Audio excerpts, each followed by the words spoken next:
North Korea spends a lot of money on its military. They have the world's fifth largest army, they're one of the only nuclear armed nations, and let's just say, the military is an important part of this communist monarchy's public image. The Workers' Party of Korea spends about $10 billion a year on its military, somewhere between 30 and 40% of the country's total production. But have you ever thought about how they get that money? And how they get the money to import goods? It's a country with very few businesses to tax, and it's barred from most international trades through UN sanctions. So where does this cash come from? Well, it's the task of the infamous Office 39 to manage North Korea's foreign currency earnings and fundraise them any way they see fit. That has led to some quite bizarre ways for a government to raise revenue, including training hackers to steal cryptocurrency, peddling drugs, creating global restaurant chains, and sending spies to the casino. Here are some of the ways North Korea continues to fund its regime after being kicked out of the global economy. Riddle me this. Why can you be sent to a labor camp for buying pine mushrooms from a local seller? That's right, to monopolize their foreign currency earnings. Trade has been North Korea's lifeline for years, despite the government's official policy being that of juche, or self-reliance. Some of this is through crops which are primarily found in this region, like with those pine mushrooms or ginseng, and others are materials China needs to keep their industry going, mostly coal, iron, and electricity. These have historically provided North Korea with much of the cash it needed to import all the stuff, well, it couldn't self-reliably make, and funded their weapons programs. But Kim Jong-un may have flown a little too close to the sun, starting North Korea's now legendary nuclear weapons program, regularly testing new generation missiles and flaunting them in their military parades. In total, they have made around 50 nuclear warheads with ranges capable of hitting the entire United States, destabilizing the region and giving this one family insane power over its people. And so, they've been subjected to sanction after sanction after sanction. Those who trade with them, sanctioned. The banks they use to launder money, sanctioned. The worst have been from the UN Security Councils in 2017, when they voted to ban all exports of coal, iron, and seafood from North Korea, costing them over $1 billion a year in lost export earnings. Here were their exports to China before the sanctions, which by the way, makes up 95% of their total trade. Here they are after 2017, $2.5 billion to $300 million. So two things came as a result from this. One is they've started exporting some weird stuff. In 2023, making up almost 60% of their exports were wigs, fake beards, and fake eyelashes. That's right, they sold $165 million worth of wigs to China along with non-sanctioned minerals like tungsten and molybdenum. Meanwhile, while they actually need the money, they imported over $2 billion of goods from them, including rice, fertilizer, and their number one import that year, human hair, $160 million of it. What's the point of using all this labor and resources to essentially just be China's wig factory and profiting only $5 million from it? The second thing to come out of sanctions is the fact that these trades haven't stopped, they've only slowed. Satellite imagery has shown North Korean cargo vessels full of coal sail out from ports like Nampo and return full of oil. To avoid being caught, ships carrying cargo to North Korea will travel out to barren waters and transfer their hulls ship to ship as many as 3 different times to eventually end up on North Korean flagged vessels. The money then flows through their networks of subsidiaries and shell companies through shady Hong Kong and Macau businessmen's financial networks, and as a result, North Korea has ended up breaking its sanctions every year since they were imposed. Despite being so closed off, North Korea has allowed select cities to be relatively more open as a way to attract foreign investment to the country. Since the collapse of the Soviet Union, they've opened 29 of these development zones. The biggest and best is the Rason Economic and Trade Zone on the northeast border with Russia. This little enclave has a few one-of-a-kind things found in North Korea, like Golden Triangle Bank, the only place you can get a debit card in the country, its own mobile network, a casino, and the Rason International Trade Fair. That's right, North Korea's very own international market from international destinations like China and Russia. To be honest, this fair is more of a place for Chinese business leaders to network with Korean central planners. So from its opening in 1991 to the 2010s, it's estimated that Rason has attracted around $150 million to the region, or about $5 million a year. And just look at this website. There's attractions like the fair, the textile factory, the Russo-Korean Friendship Bridge, and the Tri-Border area. Who wouldn't want to visit? There are other zones open for international money too, ones that have been a little more successful in attracting tourists besides Russian gamblers. Take the Mount Kumgang tourist region for example. It opened in 2002 as a joint zone between North and South Korea to accommodate all the South Korean tourists who are coming up to see the mountains. Taken on as an investment by the Hyundai Group, nearly $2 million ended. North Korea's ability to sustain its economy despite heavy international sanctions is both astonishing and concerning. The country operates in a way that defies typical economic logic, relying on unconventional and often illicit means to generate revenue. The fact that they have one of the largest armies in the world, coupled with a nuclear weapons program, makes their financial strategies even more critical to understand. One of the most interesting aspects is the role of Office 39, the mysterious organization tasked with ensuring North Korea's access to foreign currency. This office functions more like a criminal syndicate than a typical government department, engaging in everything from cybercrime and drug trafficking to operating international businesses and even sending spies to casinos. It's a stark contrast to how most countries fund their governments, through taxation and legitimate trade. North Korea, on the other hand, has had to turn to a mix of legal, semi-legal, and outright illegal methods to keep its economy running. The impact of sanctions and North Korea's adaptation. North Korea's economy was never in great shape to begin with, but the 2017 UN sanctions made things significantly worse. These sanctions banned key exports like coal, iron, and seafood, effectively cutting off more than $1 billion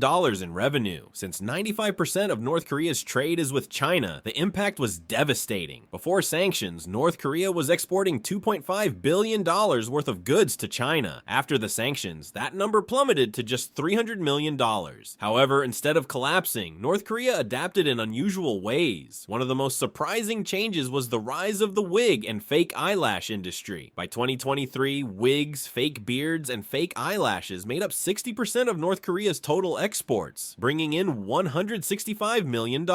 It's almost absurd to think that a country known for its military aggression and nuclear threats has become one of the world's biggest suppliers of wigs. Even more bizarre, North Korea was simultaneously importing $160 million worth of human hair from China, raising the question of where all this hair was coming from. Aside from the wig industry, North Korea has continued to export non-sanctioned minerals like tungsten and molybdenum, which are essential for industrial production. Despite the sanctions, China has still found ways to do business with North Korea, though the volume has significantly decreased. Smuggling and sanctions evasion sanctions didn't stop North Korea's trade, they just made it more secretive. North Korean cargo ships have been caught sailing out with coal and returning full of oil, a clear violation of the UN restrictions. But to avoid detection, they use ship-to-ship transfers in remote waters. The process is incredibly complex, with goods sometimes being transferred up to 3 times before finally reaching a North Korean flagged vessel. The money from these illegal transactions is then funneled through shell companies and hidden financial networks, particularly in places like Hong Kong and Macau. These regions have long been known for their loose financial regulations, making them perfect for laundering North Korea's money. This system allows the regime to keep its economy running despite the sanctions. Economic zones and tourism. Although North Korea is known for being closed off, it has experimented with special economic zones to attract foreign investment. The most notable one is the Rasan Economic and Trade Zone, located on the border with Russia. This area has a few rare features in North Korea, including Golden Triangle Bank, the only place in North Korea where you can get a debit card, a casino, a mobile network, separate from the rest of the country. The Rasan International Trade Fair, where foreign businesses, mostly Chinese and Russian, can network with North Korean officials. From 1991 to the 2010s, this zone attracted $150 million in investment, which isn't much on a global scale, but is still significant for North Korea. The government has also attempted to promote other areas, such as the Mount Kumgang tourist region, which was initially a joint project with South Korea. Nearly 2 million South Koreans visited the area, showing that tourism could be a major revenue source. However, after political tensions rose, the South Korean government banned its citizens from visiting, leading to the decline of this once promising project. The bigger picture. Survival through any means necessary. At its core, North Korea's economy is based on survival at all costs. The government doesn't care about improving the quality of life for its citizens. Its main priority is funding the military and maintaining the power of the Kim family. This is why 30 to 40% of the country's total economic output is spent on the military, a percentage far higher than any other country in the world. To achieve this, they have engaged in cybercrime, drug trafficking, illegal trade, and even hacking cryptocurrency exchanges. Their ability to adapt and find new revenue streams is both impressive and unsettling. The fact that they have continued building nuclear weapons, launching missiles, and maintaining a massive army despite extreme economic restrictions shows just how committed they are to keeping their regime intact. In the end, North Korea is a country that should be economically crippled, but through a mix of illicit trade, black market activities, and strategic partnerships with China and Russia, it continues to survive. While the people suffer under extreme poverty and oppression, the regime finds ways to fund its military ambitions and maintain its grip on power. The global community has tried for decades to cut off North Korea's resources, but as this breakdown shows, the country always manages to find new ways to keep its economy afloat, no matter how bizarre or illegal those methods might be. 2024, Chainalysis estimated that 60% of it was taken by North Korean agents. 60% of all cryptocurrency-based crime done by North Korea used to fund its nukes and missiles. What a world. The problem's not getting any better either. In the past few years, they've stolen $41 million from Stake.com, around $305 million from the DMM Bitcoin exchange, shutting it down, and their best work yet, $620 million from Axie Infinity Players, an online game which seems to be like a mix between Pokemon and NFTs. Crypto is still a very decentralized world. If you talk to the most ardent crypto supporters, I think that's the point. And it's still a very new asset, meaning it can be very hard to secure and regulate its trade. The US has tried with sanctions on aids and websites like Blender.io, which North Korea used to launder its illicit currency, but it's not enough to stop their increasing hacks. The unfortunate truth is most of the stolen crypto is stolen by compromised private keys, a code needed to access your digital wallet. If they somehow get access to this code, they have access to your money. Sometimes the agents are hired with fake identities at tech firms across the world. Sometimes they conspire with Americans to install remote work software on company laptops. Their favorite way to do this seems to be disguising themselves as job recruiters and targeting employees who have access to their company's private keys. You'll get a nice job offer on LinkedIn, copy the link they send you to your GitHub page, and boom, you're compromised. $300 million gone. So if any of you watching are senior software engineers with access to a decently sized company's cryptocurrency wallet, maybe take your job offers in person. Crypto is their new moneymaker, but they've been sanctioned in the past and have historically run some other lucrative crime rings. One of the more famous is their US dollar counterfeits.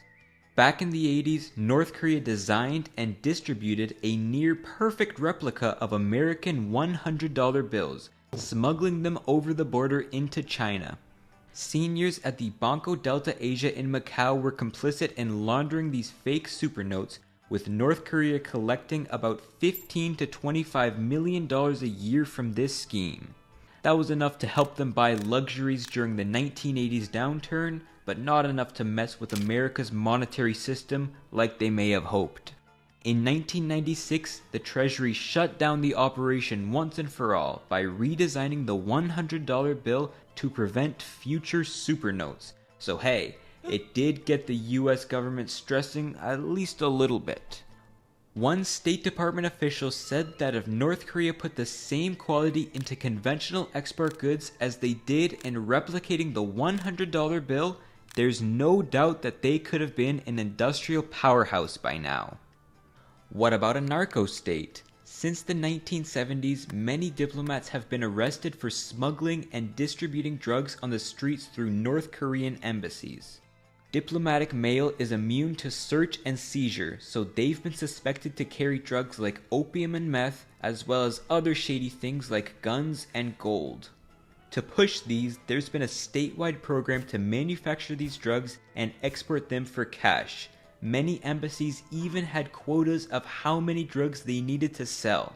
At its height, this empire possibly made up to $700 million a year. But since the 2000s, many of the state-sponsored laboratories have been defunded, leaving the country with many small labs and a surplus of people who knew how to make meth. Without the state assistance, these people have instead manufactured and sold them to the domestic market, with opiates and amphetamines now seen by many as alternative medicines in the country, since many lack access to proper medicine and healthcare. They're apparently just seen like a supercharged energy drink. They've even become popular Lunar New Year's gifts as a result. And despite crackdowns on borders and production, the country is left with a drug problem that neither the poor nor rich have any incentive in fixing.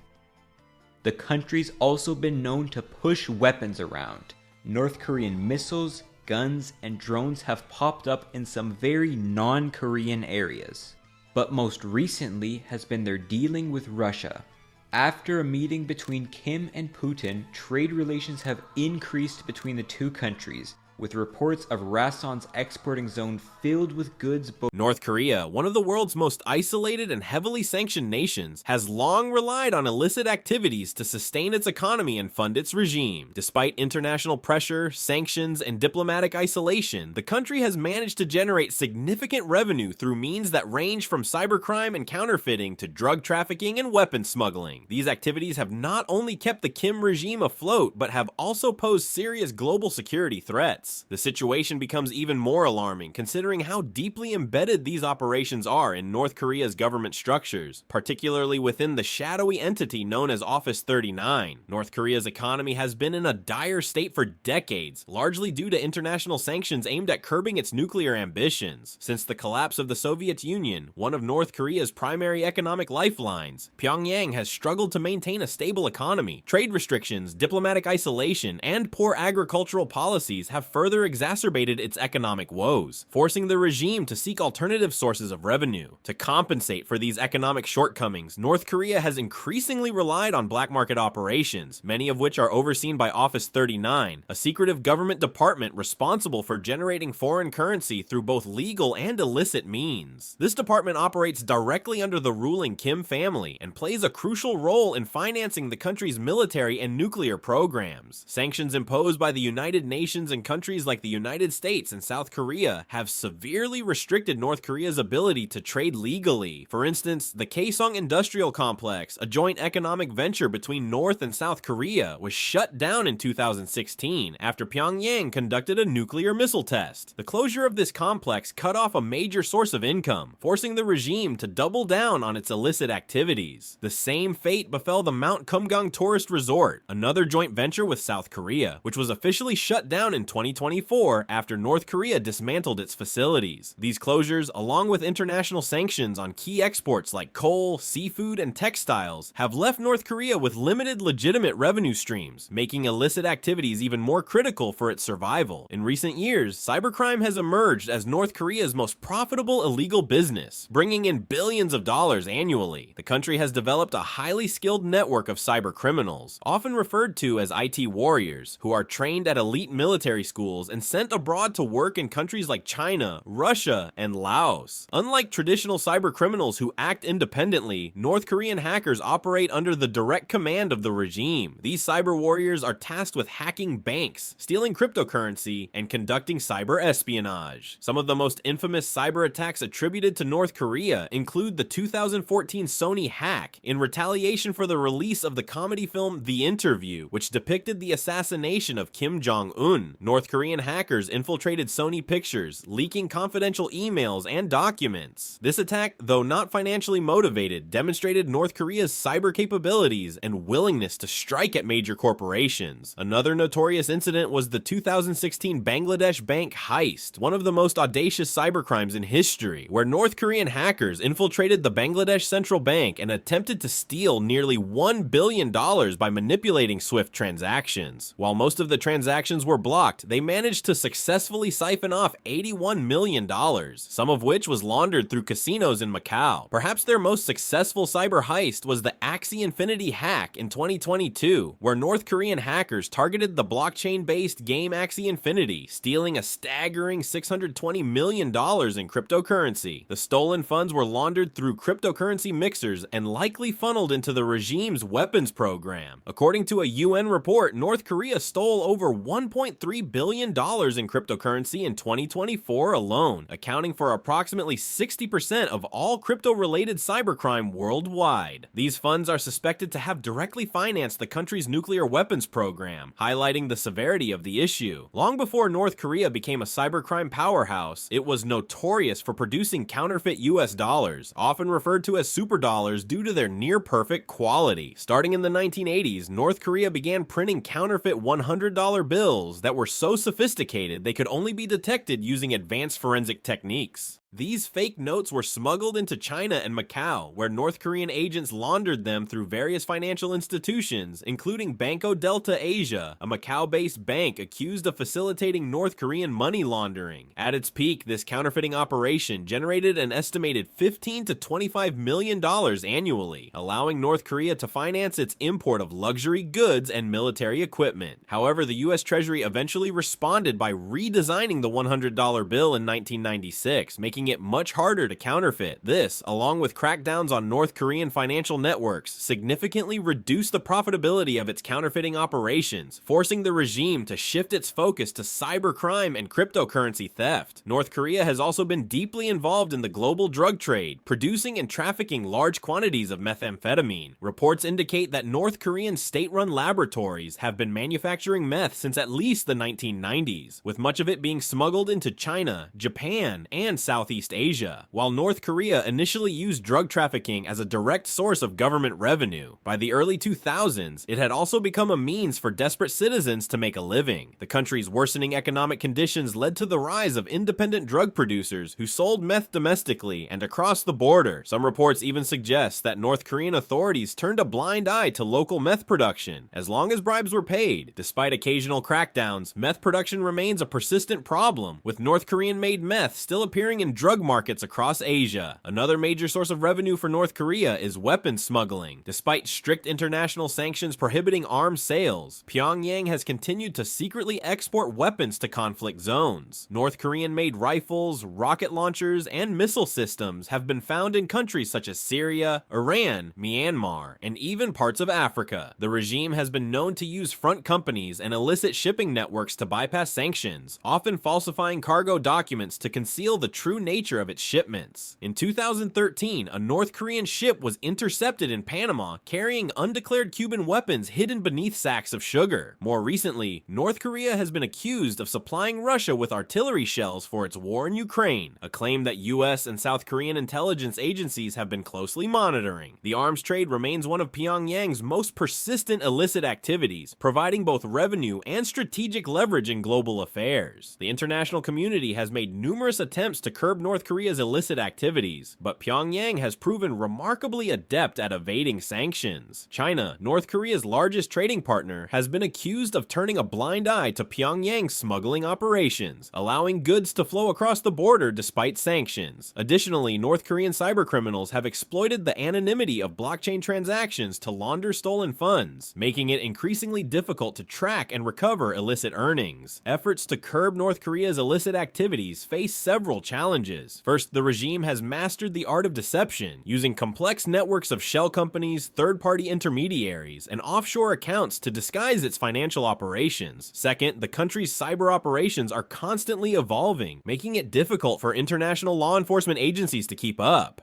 Lastly, North Korea's reliance on these illicit activities means that it has little incentive to stop, as they remain one of its only reliable sources of revenue. As long as the Kim regime remains in power and international sanctions persist, North Korea will likely continue to engage in illicit activities to sustain its economy. While cybercrime has become its most profitable venture, counterfeiting, drug trafficking, and weapon smuggling remain significant components of its black market economy. The challenge for the international community lies in developing more effective enforcement mechanisms to disrupt these operations without exacerbating the suffering of North Korea's citizens. Until then, North Korea's shadow economy will continue to fund its nuclear ambitions and pose a threat to global security. Both to and from Russia, bypassing sanctions, of course. Bloomberg has estimated that this could include up to $1 billion worth of ammunition to aid Russia in their aggressive war against Ukraine. North Korean-made missiles have been fired at Ukraine, and around 12,000 North Korean soldiers have been sent to the front lines, so it seems the war is a money-making opportunity for the Kim regime. Their average daily crypto heists have even halved in value after the Kim-Putin meeting, so it does seem like it's working. Perhaps Russia, not China, will be their new sugar daddy. The last resource the country has is its people. Although there have been hundreds of thousands of North Koreans sent over the world to work as construction workers or miners or fake IT workers, it's been limited after UN sanctions prohibited North Korean labor from being exported. Now, workers are limited to their close friend network of China, Russia, and Laos. As an example, they sent 150 workers to construct bridges and communications networks in the Russian-occupied Donbass region, where each laborer must pay the government 1 million North Korean won a month, about $1,000. Or they could send it back to their families via diplomats, who usually charge a 25 to 30% commission fee. Ouch. One of the weirder schemes was through state-sponsored restaurants, the Pyongyang restaurant, which popped up over the major cities of Asia. It's thought that these restaurants are little more than money laundering fronts, and many have been shut down both from sanctions and an issue of staff attempting to flee the country. From 130 locations, less than 20 remain open, mostly for their IT workers to send cash through.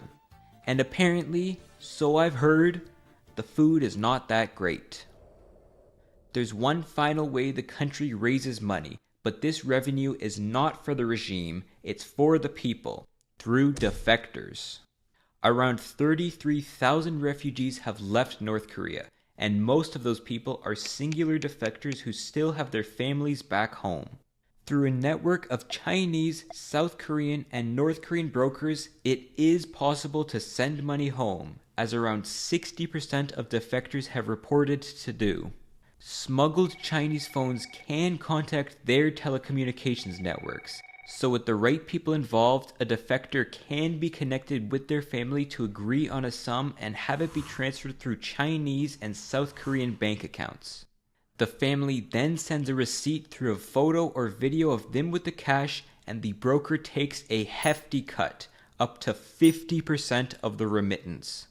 Of course, this all has to be done secretly and carefully, often in remote locations and with highly trusted broker networks, because if caught, the broker and sender's families could be sent to jail or prison camps over espionage charges.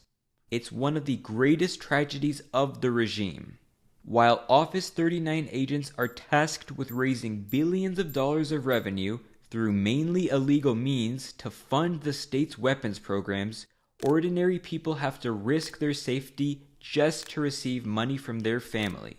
The rough amount of money it takes to feed a family of 3 for a year, the money the state can send you to prison camp for subverting its foreign exchange monopoly? Only $400.